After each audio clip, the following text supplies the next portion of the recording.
You're listening to The Jake Asman Show on the SportsMap Radio Network. Presented by Rocket Mortgage. Live from the O'Reilly Auto Parts Studios, here's Jake Asman. You know, it really didn't matter. We were going to see somebody in week one. The fact that it's Sam doesn't change the approach, but I am excited for Sam and his opportunity. He's a fantastic young man, and it's going to be a great challenge to go against him. That was the head coach of the New York Jets, Robert Saleh, on the NFL Network last night. He's downplaying the Jets facing Sam Darnold in week one of the 2021 season. And look, what's he supposed to say, right? I mean, we can't wait to kick his ass. I mean, he's not going to come out and say that. So, look, the thing is, I love the matchup for the Jets. I love that they get to face Sam right away. Why hide from it?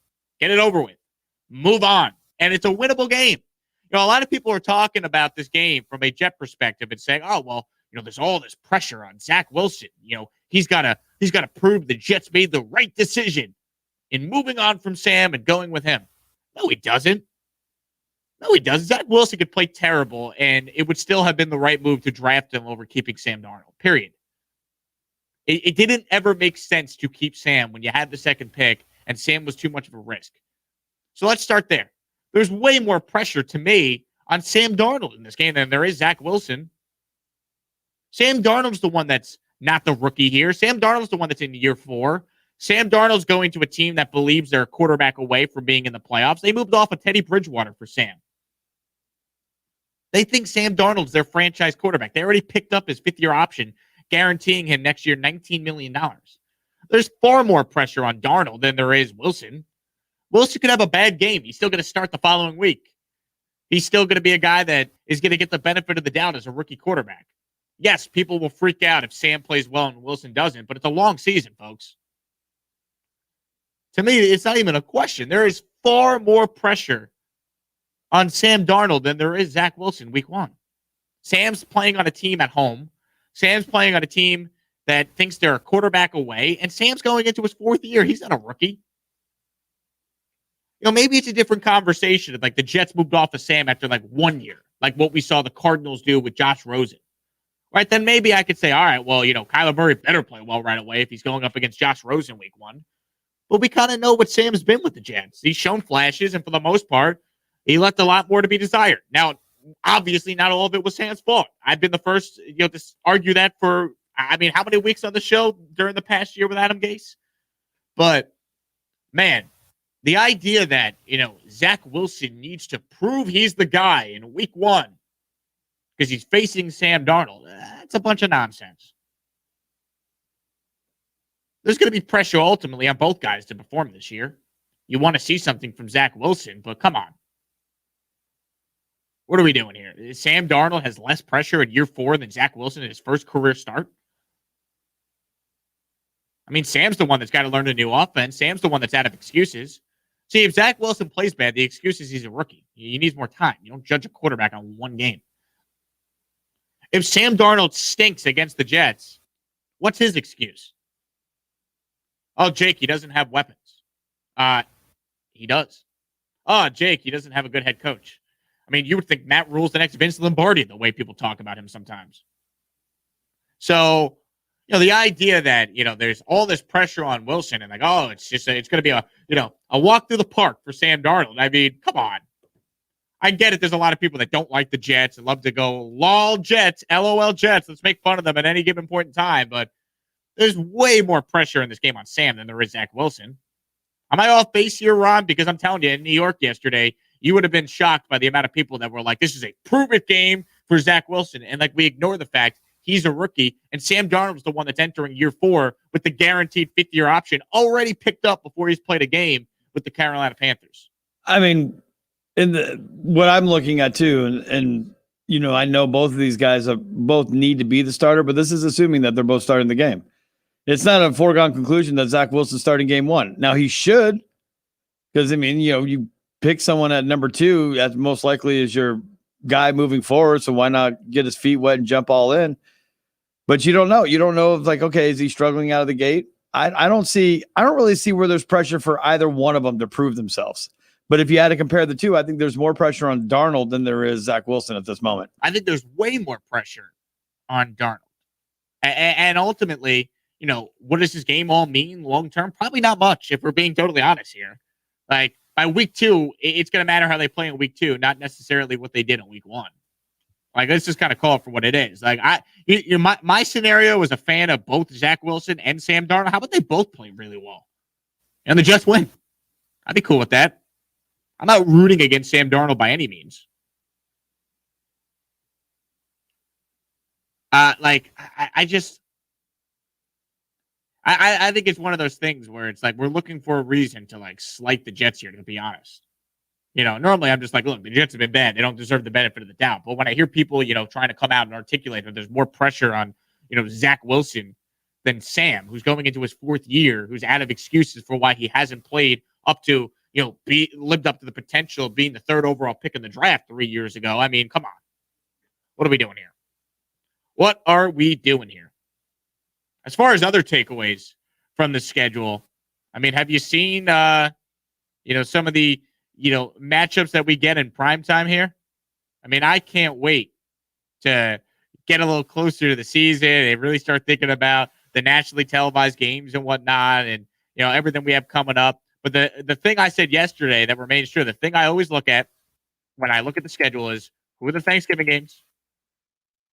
Who's playing in the, first Monday night game of the year? Who's playing in the doubleheader? And then you find out, well, there is no doubleheader.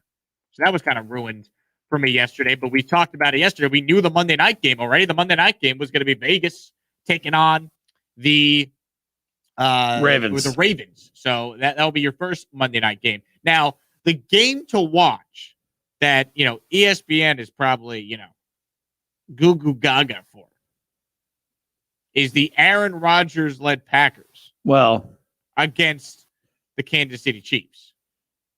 The problem is we're not 100% certain if Aaron Rodgers and the Chiefs, if Aaron Rodgers and the Packers will be in place when they play the Chiefs. Speak for yourself, Jake. I've been really looking forward to Jordan Love versus Pat Mahomes. I'll have you. That's I've had that circled on my calendar for years now. How do you feel about Jordan Love and I guess it's Saints Packers week 1, so Jordan Love against Taysom Hill. Well, I'm going Hill/Winston on that one. Yep. Hill/Winston. That makes sense. Thursday night football, opening night, I should say. We know it's Cowboys Bucks, and there's a couple of games on the schedule that everyone should be closely paying attention to. Obviously, you can't not talk about Bucks and Patriots, and that game's coming up Sunday night football now, in week 4. In my show this morning, we talked to Pat Donovan from WDAE, and he pointed something out that I didn't even think about, and now is leading me to a conspiracy theory that the NFL started with this one game and then built the schedule all the way around it.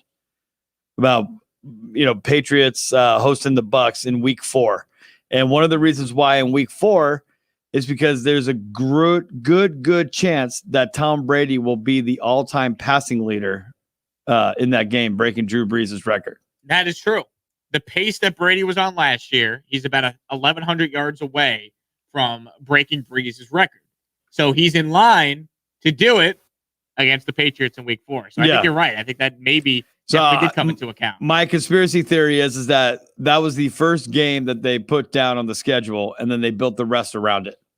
I don't know if it holds water. It's no frozen envelope, but what I'm sticking my guns to. I think the NFL started with that game and then built all the way around it and saying, we just need to make sure that this is week 4. Let's give it to NBC as well for Sunday Night Football, and it'll be the most hyped game in human history. It's a good point you bring up. I have it here from Pro Football Talk. Brady's currently 1,154 passing yards behind Brees for the all-time record. That means, and I'm reading from the story here, if Brady were to average 289.6 yards per game in 2021, his average in 2020, he would break the all-time record in week 4 when the Bucks play the Patriots on Sunday Night Football. And last year he averaged what, 290? 289.6. Yeah. If you want to round up, sure, 290. 290. Man, I can't even watch a Jets quarterback over the last 10 years get like 200 yards. Tom Brady's bad game is averaging 290. Oh my God. at 40 plus years old. Just pain, man. Just pain. 800-224-2004. Your reaction to the NFL schedule release. I feel like we did a lot of this yesterday because the NFL schedule release had more leakage than the Titanic. Well, it was one of the more fun days on Twitter as well, because it seemed like every 5 minutes or so we were getting another little tasty tidbit of what the schedule is going to be. And I have to imagine that all these leaks were purposeful. You believe that the leaks? I believe it came down from Roger Goodell sitting in that leather chair. See, I don't think the NFL would want it to leak out because they have a primetime special where they're supposed to be talking about the games. You already know all the big games. But they controlled the entire day. Well, that is a fair counterpoint. The entire day was football conversation. I have to imagine that if the NFL mandated that no one leaks any of these schedules, that whoever did leak it is fired today. The leaker, baby. I mean, yeah. What leaked more? Seriously, the Titanic or the NFL schedule? Well, the Titanic had a gigantic hole and sunk to the bottom of the sea in a couple of hours. And have you seen the NFL? So I'm going to say the Titanic sunk faster than the NFL because the NFL did a slow leak throughout the entire day. You know my take on Titanic, that Rose is actually a murderer, right? She is. She did not leave room for Jack. There was on the plenty door of room in the ocean. There was so much room. She couldn't move over. She was selfish. Mm-hmm. Oh, Jack, I can't move over. I mean, at least get to the point where, his heart is out, or maybe, I'm going to hold Jack a little bit responsible because once he did get her on that boat or on that door, he could have started kicking towards the boat. He gave up. He didn't give up. He ran out of energy. I mean, he gave up. He was in the frozen tundra. She didn't move over. She didn't help him. I mean, it was ridiculous. And the worst part about the entire movie Titanic is the ending where she takes the diamond rock thing that's worth, I don't know, millions upon millions of dollars. And instead of, selling that and setting up her grandkids for college and setting them up for life, she chucks it in the Atlantic Ocean. So you're saying she was selfish? Yes, she was selfish because she murdered her lover in Jack, and she just chucked a diamond that's worth millions into the Atlantic Ocean. What are we doing here? Yeah. You know how much money that thing was worth? All her grandkids could have went to college for free. You know how much money colleges run? Student debt? Yes, I do. All that. I mean, you got 3 kids. You already got to be thinking about that. No, scholarships. All 3 of them. Are they going to be athletic scholarships? They better. Academic scholarships? That ain't going to happen. 800-224-2004. Who has more pressure in week 1? Sam Darnold with the Panthers, Zach Wilson with the Jets. Give us your thoughts. You can comment below. We will read the best responses over the air. Quick break and we're back. We'll wrap up hour 1 of 2. Jake Asman with you right here on a Thursday on Sports Map Radio. Hey, sports fans, Jake Asman of Sports Map Radio here, and I've got a